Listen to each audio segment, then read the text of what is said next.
ነው። እና ሌላኛው ደግሞ እስከ ስንት ይዘን ብንመጣ ወረት ይበቃናል።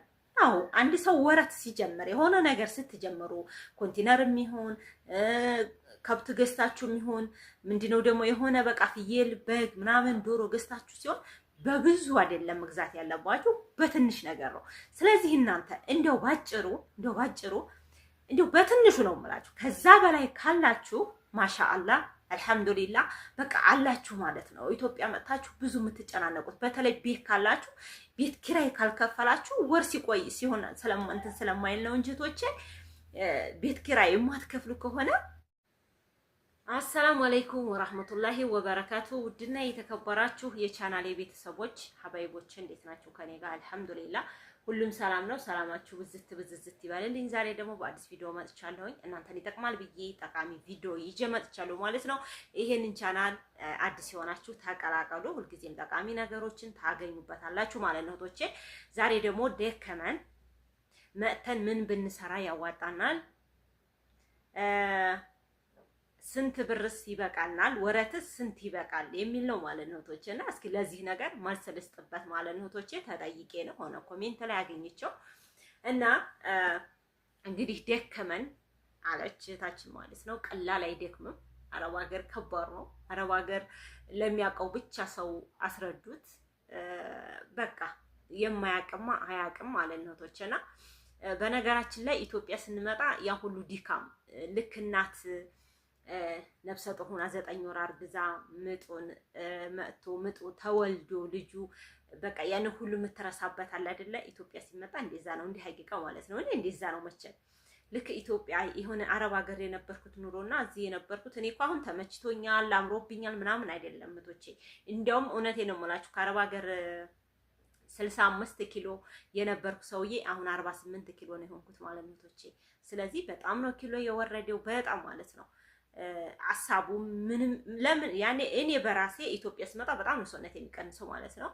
ወደ አረብ ሀገር ትሄድ ደግሞ በጣም ሰውነቴ ይጨምራል ማለት ነው። እና ግን የቅንጭላት እረፍት አለ ሀቂቃው ማለት ነው። ቅንጭላቴ በቃ ሰላም ነው። እና የሰው ልጅ በቃ እዛ ሆነን እናስባለን ምን እንላለን፣ በቃ ኢትዮጵያ ሄደን ምን ሰርተን እንኖራለን፣ ኑሮው ተወደደ እኮ በቃ እየጨመረ ነው ሁሉም ነገር፣ በቃ በሚዲያም እንደምትሰሙት ኑሮ ተወደደ ምናምን ማለት ነው። እና ያ እንደምታስቡት አይደለም ሀቂቃ ማለት ነው። በየቤታችን ወላሂ ነው የምላችሁ የሆነ እንጀራው ራሱ ተጋግሮ ረዴቱን ወላሂ ማሻአላ ነው የምላችሁ ቶችና ቢያንስ እኛ በሳምንት 2 ነው እንጀራ የሚጋገረው ማለት ነው። በዚህ በተለይ በከተማ አካባቢ በቃ ረዴት ይኖራል ብዬ አስባለሁ ማለት ነው። በእርግጥ የገጠር አመጋገብና የከተማ አመጋገብ ይለያያል ማለት ነው። ገጠር ስናድግ ትኩስ እንጀራ ነው ሁልጊዜ የምንበላው ማለት ነው። እዚህ ሀገር ግን እዚህ ከተማ አካባቢ ደግሞ እንደዚሁ የበረደ እንጀራው በቃ የሆነ እየቆየ ሲሄድ የሆነ ረዴት እና የሆነ ቀዝቃዛ ይሆናል። በቃ ያ ነገር ነው ማለት ነው። በእርግጥ ጥቅሙ የገጠር እንጀራ ቶሎ ተበስሎ ለሰውነት አሪፉ እሱ ነው ማለት ነው እህቶቼ። ነው እንደው በቃ ሄደን በቃ መጨናነቅ እውነቴን ነው የምላችሁ ኢትዮጵያ መምጣት አንደኛ እኔ ለራሴ ማለት ነው የራሴን ተሞክሮ ነው የራሴን ነው የእናንተን አላውቅም ማለት ነው። እኔ ከዛ መጥቼ ያተረፍኩት ነገር አልሐምዱሊላህ የቅንጭላት እረፍት ነው። በእርግጥ ጤና ብዙ አይደለሁም። እዛም ያመኛል፣ እዛም ቢያመኝም የሆነ ሰውነቴ ደህና ነው። እዚህ ሀገር ደግሞ ያው ያመኛል፣ ግን አልሐምዱሊላህ የቅንጭላት እረፍት አለኝ፣ የልብ እረፍት አለኝ። መጨናነቅ የለም።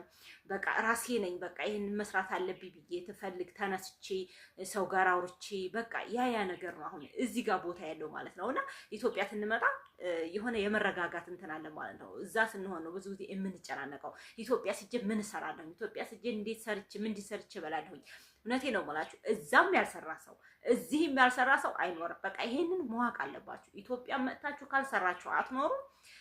እዛም ሆናችሁ ሰርታችሁ ነው። እዛ ሄደው እንግዲህ ስንት አለ አሁን ስንት የሚጨናነቃልን ልጅ ይዞ በኢጃዛ ቤት ልጅ የሚያሳድግ ልጅ አዝሎ ሰው ቤት የሚሰራለ ስንት አለ እህቶቼ። እና የኑሮ ውዴታ ደግሞ በማንኛውም ሀገር ነው። አሁን እዚህም ጨምሯል፣ እዛም ጨምሯል።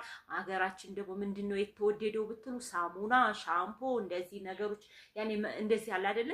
በተለይ እንደዚህ ሳሙና፣ የልብስ ሳሙና እነዚህ ናቸው እንጂ ይሄ እህል በቃ ላይ ወዲያ የሚገባ ነገር የኮንቴነር ነገሮች ብቻ በዶላር ምንዛሬ ተመንዝረው የሚመጡ ነገሮች ናቸው ጭማሬ ላይ የሚኖሩት ማለት ነው። እና እንደዚህ የገበሬ ነገሮች ስታወቅ ጤፉ እውነቴን ነው የምላችሁ እኔ ብዙ ጊዜ ያው እንትን አላዴ ብሎግ ስለማልሰራ ነው እንጂ አሁን በቀደም የገዛሁት ጤፍ ማለት ነው ንጣቱ ተውት 130 ብር ነው የገዛሁት። እውነቴን ነው የምላችሁ 130 ብር ማለት ነው። ማሽላው ደግሞ ቆንጆ የገበሬ በጣም ያምራል። እንጀራው በቃ ቢጫ ነው። በቃ ሁለቱን እንትን አጋይታችሁ ስታቦኩት ቢጫ ነው እና እሱን በስንት ያው 100 ብር ይላሉ። እንግዲህ አስቡት እንግዲህ 100 ብር ምንም አትገበይም። አንድ ጣሳ ማለት 4 ኩባያ ነው። 4 ኩባያ አንድ ጣሳ ይባላል በሀገራችን ማለት ነው ቶች እና እኔ የገዛሁት ግን 80 ብር ነው የገዛሁት።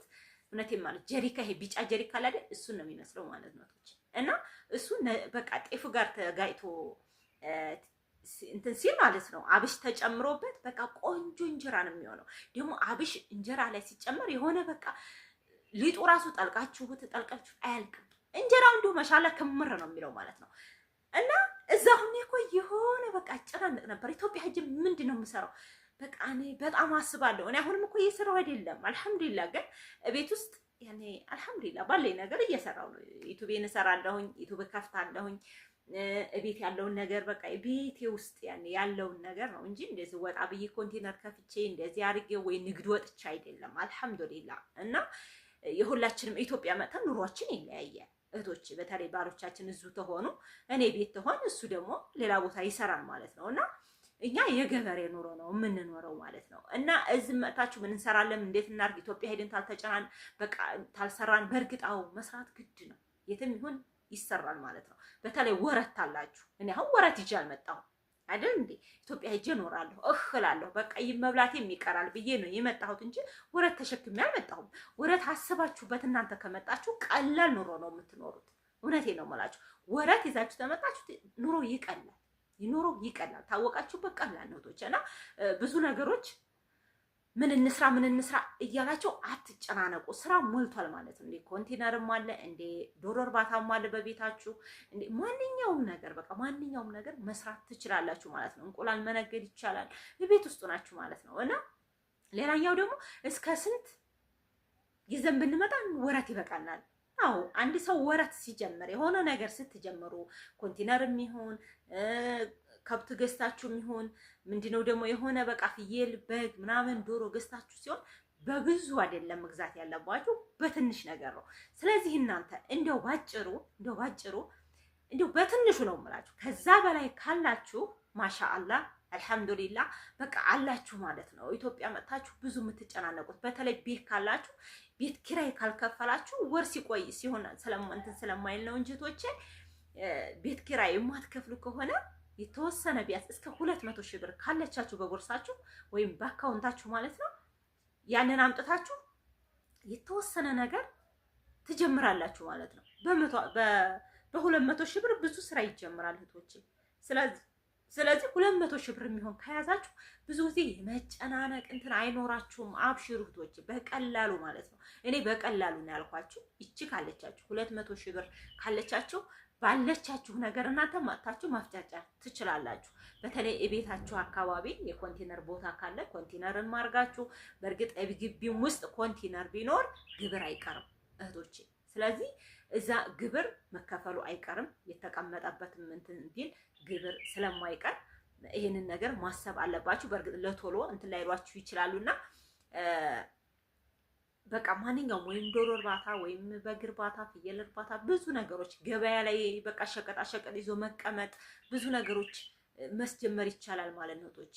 እና ይሄን ነገር ካላችሁ እስከ 200 300 250 በቃ እንደዚህ ካላችሁ ቶቼ ብዙ አትጨናነቁ። ዋናው በቃ ራስ ነው ቶቼ፣ ራስ ነው በቃ። እና ራሳችን ደህና ተሆነ በቃ ታላሰብ እኛ ደህና ተሆን ሁሉም ነገር ወደፊት ይገኛል። ስለዚህ እየተጨናነቃችሁ ኢትዮጵያስ ብሄድ ምን እሰራለሁኝ እስከ ስንት ብር ቢይዝ ይበቃኛል አሁን በቃ እንደውም እኔ ነግራችሁ አይደለም እናንተ ሳትጨናነቁ ሳታስቡ እናንተ በራሳችሁ መጣችሁ ዘምሰሩ ስራ መሆን አለበት። በቃ ደፋር መሆን አለባችሁ። ኢትዮጵያ ትመጡ ጀግና መሆን አለባችሁ። በቃ እዛም ያቀዳችሁትን እቅድ ትመጡ ያንን ነገር መስራት አለባችሁ። በቃ ያኔ መቀየር የለባችሁም። እዛ ያለው ሐሳብ ሌላ እዚህ ያለው ሐሳብ ሌላ መሆን የለባትም። ተዛ አቀዳችሁ ከሆነ እዚህ መጣችሁ መጀመር አለባችሁ ማለት ነው። ይሄ ነገር ያዋጣኛል፣ የቤቴ ጉዳይ ይሄን ያስጀምረኛል፣ ይሄ ብር አለ ይብላችሁ የምትሉ ከሆነ መጥታችሁ መስራት ትችላላችሁ። አትጨናነቁ፣ አታስቡ ነው የምለው። ይሄንን ቪዲዮ ቆንጆ ነው ካላችሁ ለሌላ ሰው ሸር አድርጉልኝ፣ ላይክ አድርጉልኝ እላችኋለሁ። እህቶቼ አሰላሙ አለይኩም ወራህመቱላሂ ወበረካቱ።